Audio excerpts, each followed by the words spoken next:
Put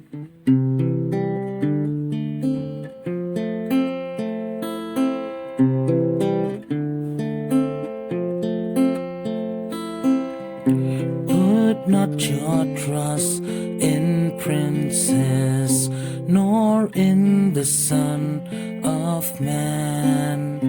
in whom there is no help.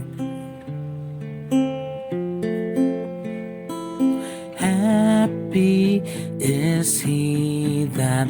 hath the God of Jacob for his help, whose hope is in the Lord his God, whose hope